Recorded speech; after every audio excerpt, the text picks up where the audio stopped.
2019, the French government issued a warning that adolescents should not have exposure, especially to their abdomens, from cell phone radiation. We in the United States see ads promoting this, especially for young children. This is all, frankly, criminal. But the ignorance is so widespread and the addiction is so extensive.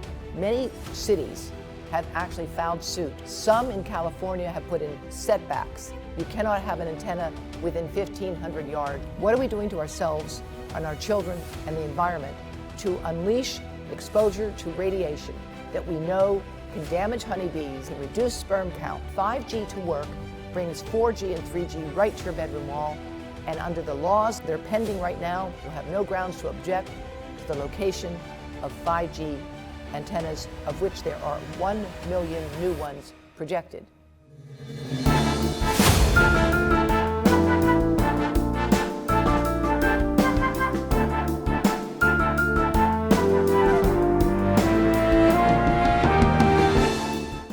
I want the viewer audience to understand how 5G came about in the U.S.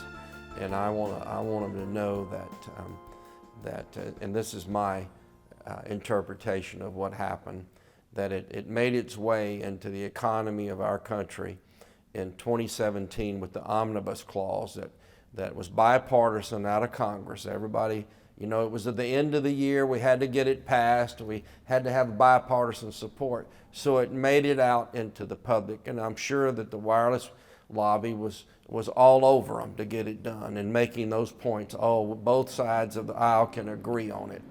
And so it makes its way out. But what they did was they got around the local governmental authorities on zoning, because in years past, if you wanted to put up a cell tower, you had to go to the city council, or you had to go to the county zoning board or the parish zoning board or wherever you are.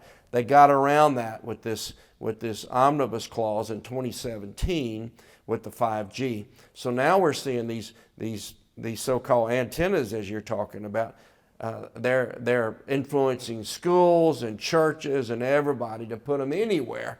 And it just means more radiation exposure to our young people. Now, you can correct me if I've just made a wrong analogy of what I observed happening 3 or 4 years ago. But am I right, or am I accurate on how this way made it, how it made it? And is there an outcry going on right now? Because people are waking up. You know, I heard somebody say the other day that you know, the problem with our country today is that we got a pandemic of ignorance and a pandemic of cowardice. And so we don't need to be cowards, and I commend you, because you're not one. You're an outspoken truth seeker, and you confront it head on, and whether it's popular or not. But this is what we need to do. We need to confront this head on. And now I'm told that the scientific community is speaking out about what they did in 2017 to this country and to this 5G. And you can't turn a TV set on without seeing a 5G commercial today. And I'm sorry for making my little presentation now. I'm going to let you talk. But that's kind of the way I see it, Dr. Davis. Am I wrong? Is that what's happening in this country? No, you're quite right, Mr. Lundy. This is what has happened. In 2017, the omnibus appropriation bills was rammed through, as they often are, with bipartisan support under all kinds of pressure, and included in it were many different giveaways, and one was a multi-billion-dollar giveaway to the wireless industry to underwrite what would become the installation of 5G ultimately. But there's a good news aspect of it, because in order for 5G to work, you need fiber optic cable backbone. That's wired cables. Anyone working in any industry that has security issues knows the only way to have a secure system is to have it wired. Once you put something into your wireless system, it can be hacked. And we've seen evidence of the hacking all over the place, whether a small water supply in the Northeast United States, or most recently, parts of the US government have been hacked. To the extent they rely on wireless, they're much more hackable. So a wired fiber optic backbone is in fact what's needed. And if the stimulus money went for that alone, that would be fine. But it included as well a preemption clause, basically a steamroller to say you cannot object on any grounds whatsoever for the location of any of these antennas. And that is now what's in several pending bills in California, and some legislation also ready to roll, you can believe it, in the US Congress right now. Because there's so much ignorance. You're absolutely right. We do have a pandemic of ignorance. And part of the issue is, this is really complicated. You know, the technology is complicated. There's no denying it's saved lives in some situations. It's revolutionized our lives. But there's a lot of pushback now in many countries where they do not allow children to have cell phones in schools, where we are in fact encouraging our children to use cell phones. This is a gross, gross misjustice and a mistake. That is why the Israelis, the French, will not have cell phones in schools for any purpose at all. In France, they're banned from even turning on the phone in the school right now. And the reason is not just the bullying and the distraction and all the terrible things that happen with social media, which we all know about, but there is concern increasingly about the biological effects. And in 2019, the French government issued a warning that adolescents should not have exposure, especially to their abdomens, from cell phone radiation. And yet we in the United States see ads promoting this, especially for young children. And I think that this is all, frankly, criminal. But the ignorance is so widespread and the addiction is so extensive that it's going to be very hard to pull back, but not impossible. There are ways you can use these devices more safely. That's what my group, Environmental Health Trust, is promoting, and we have cards of information that we give people about how to use a phone, how children should not be using these devices except on airplane mode. We all understand if you've got a cranky kid in a car, you've got to distract them on a long trip. Put the device on airplane mode. They don't know the difference, and you're protecting them from that radiation exposure. Now, there is pushback against what you're talking about. Many cities have actually filed suit. Some in California have put in setbacks. You cannot have an antenna within 1,500 yards of property. And I think that that's a good idea, and I'd like to see these things restricted. And frankly, we need a national conversation such as we might start with your program here today. What are we doing? What are we doing to ourselves and our children and the environment to unleash exposure to radiation that we know can damage honeybees, that can reduce sperm count? What are we doing? 5G to work brings 4G and 3G right to your bedroom wall, and under the laws that are pending right now, you will have no grounds to argue about that exposure. You'll have no grounds to object to the location of 5G antennas, of which there are 1 million new ones projected in the United States. You mentioned earlier, and I want to follow up with this, about wearing the cell phone in the pocket, wearing it in the bra. They actually, women's clothing manufacturers started making brassieres with pockets in them to include cell phones. Am I right on that? You are. And so you've now seen enough, tell me, you've seen some clinical studies, you've seen some files on women that are getting breast cancer or breast tumors that actually match the pattern of the radiation coming from the phone because they've carried it in their bra. And you can tell me if I'm wrong, but I think you've been asked and called upon and sought advice from you as to what they should do and not do on that very subject matter. Yes. And I know women need to listen to this carefully. Absolutely. So concerning phones in the bra, that's one of the things that Environmental Health Trust has campaigned about, and we have safety cards telling women, don't put the phone in the bra. However, if you want to carry your phone because you're jogging or doing something, turn it off and put it in the bra. It's fine. Put it on airplane mode for a short time, put it in the bra. That's fine.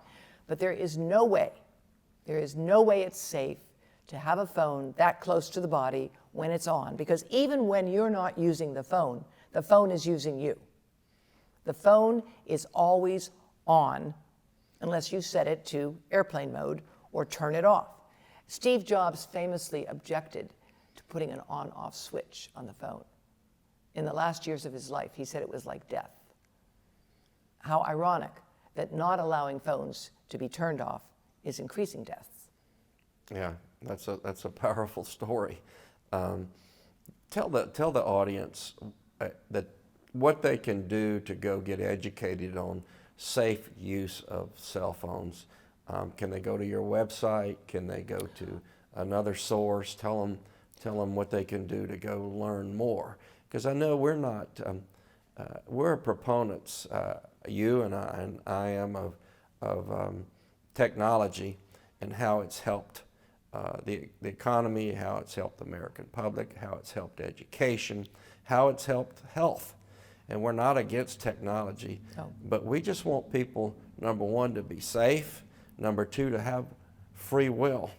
So without the ability to choose, they don't have free will. And when industry will not educate or not inform people, then those people they're ignorant, because those that have the superior knowledge don't educate them. And instead, the result, as you said earlier, is an addiction. I mean, you can't walk in a public place now and not see somebody looking at their phone or walking with their phone or looking down and texting. There's no more social interaction between people that we've seen for the generations of our life in the last few years, just by simply observing on the street corner, in the mall, at a public venue. And so we're not discouraging technology. We just want safe use of technology. So tell them where they can go look, or where they can go read and find out what you're telling them about today in this program. Well, our website is ehtrust.org, and that website includes videos showing you how you can wire your life, how you can reduce your radiation. It has lots of information for those who know nothing about the issue. It has the latest scientific studies that have been done, explained in ways people can understand it. And in addition, of course, the book I wrote, Disconnect, The Truth About Cell Phone Radiation. That book is more than 10 years old. There's not one word in it that I would change. More importantly, all cell phones today come with warnings buried inside the phone.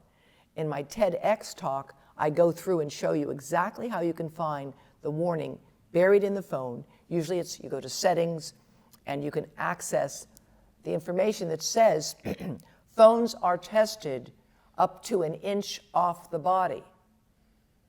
Nobody knows that. Nobody knows that if you keep a phone closer to your body than the test distance, you can exceed the radiation levels. The French government actually tested phones directly in the pocket, and they showed that 9 out of 10 phones tested by them failed their radiation standard, which is, by the way, higher than the US. So we know that this thing is exceeded, and what we say is, we're not anti-technology, we're pro-health. You're absolutely right, we want people to be informed. Democracy rests on an informed public that freely consents to be governed.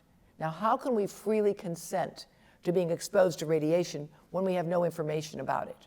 That's a huge problem. We need a major program of public education across the board, starting in elementary schools, about safer technology. Frankly, a number of schools are going wired instead of wireless right now. There's no reason why kids in elementary school should be sitting in front of screens for hours a day. One of the things the pandemic has taught us is that Zoom school does not work for most kids. There are a few for whom it will work, but for the majority of children, it doesn't work. And that's a reality we have to contend with. Children learn best with eye contact, with crayons and pens and writing and talking and listening and interacting with other people. And the pandemic year has prevented us from doing a lot of that. But it's really going to be a huge problem in the school system now for kids to catch up, because many of them have had a lost year, a whole lost year.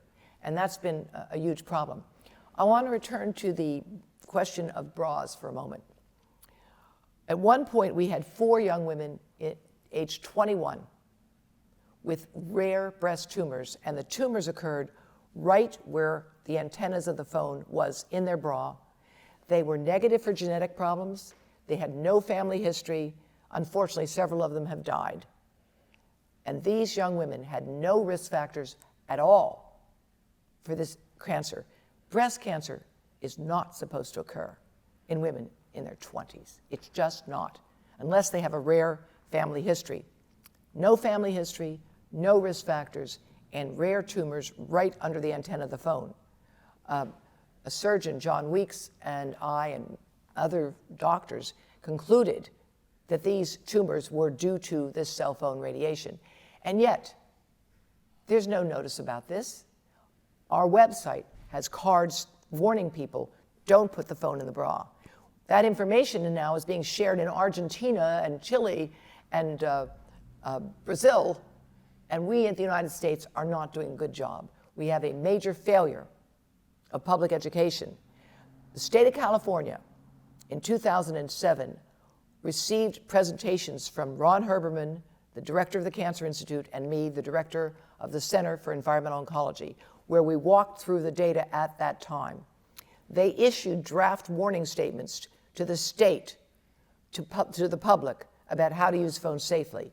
It wasn't until more than a decade later that that information finally was released to the public, and it had gone through more than 20 revisions. Why? Not because the science was wrong, not because of the science, because the political pressures, and this is California, Republicans, Democrats, it doesn't matter. There's been the willing suspension of disbelief. It's a very inconvenient truth to have to contend with the fact that wireless radiation, while it does many good things, needs to be used more safely than we use it today.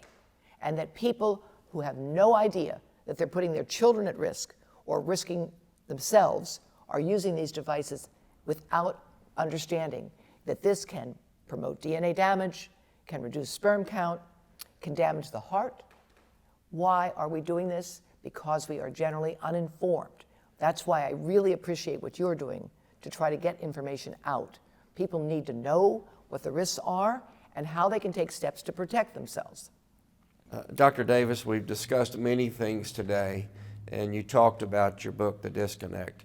I want you to tell the audience how that came about from history in your life and events in your life that led you to study and eventually write this book on disconnect.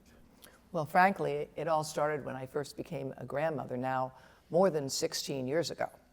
And my little grandbaby was a very smart little boy. And at 9 months of age, he could crawl over with his diaper, pick up a phone that was turned off, turn it on, and play a game. And first, like all grandmothers, I thought, wow, this is a really bright little boy. And he is and was a bright little boy. He's now a concert pianist. He had the capacity to do this at 9 months of age, and I had been on the CDC Lead Poisoning Advisory Committee in the 70s. We looked at what lead could do to the developing brain, and I was keenly aware of the need to protect the developing brain from minute parts of lead so small, 50 times smaller than a human hair, that could still get into the brain from the child's fingers in their mouths and cause permanent brain damage. So I started to look at what we knew, and the more I looked, the more concerned I became. I found that Sir William Stewart, who had been Margaret Thatcher's science advisor, had issued a warning about this in 2000.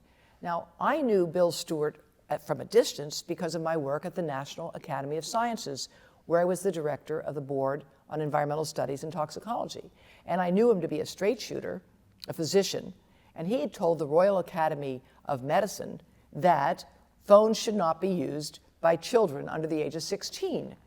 He reached that conclusion in 2000. And I understood from others that he was called to Downing Street and told he should stop talking about that, right?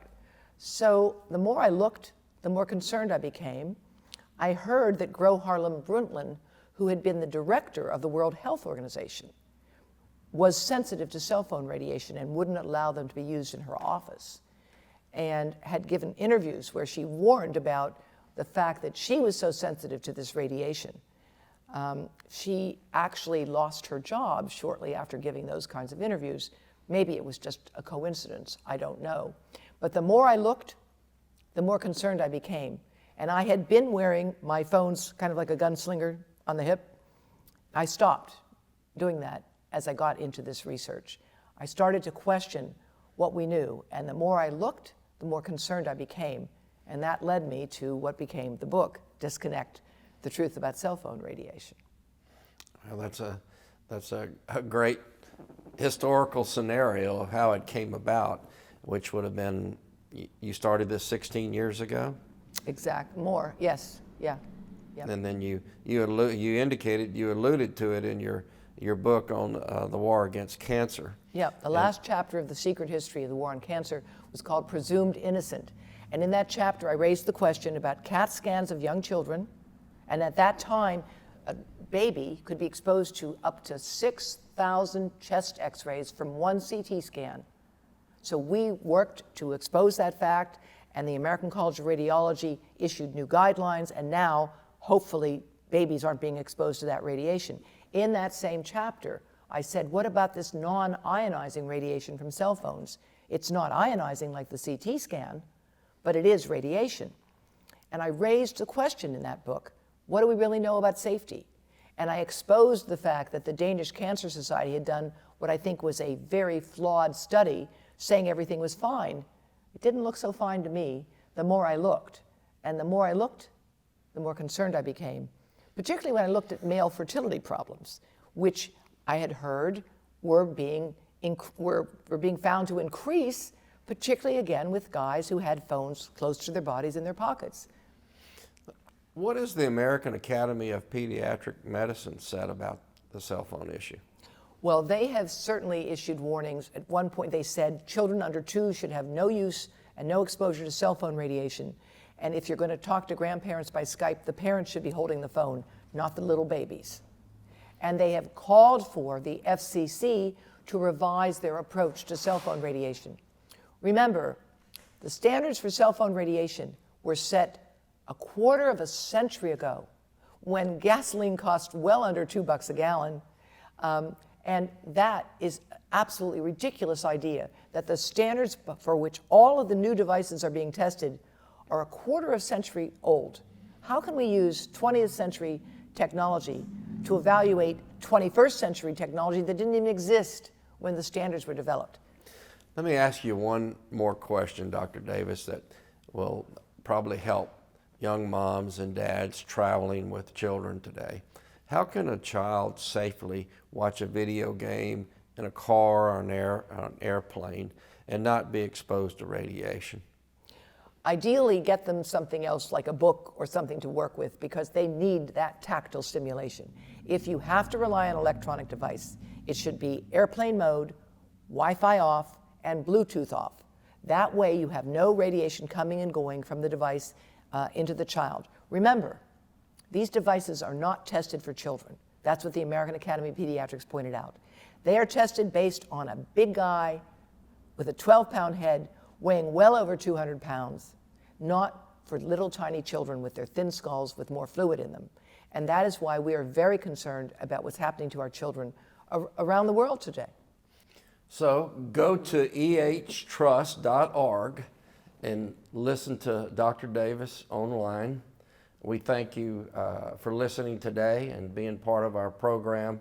We thank Dr. Davis very much. It's been very informative, and you and I agree. We need a consent, a democratic consent, and the only way to have that is we have to be informed.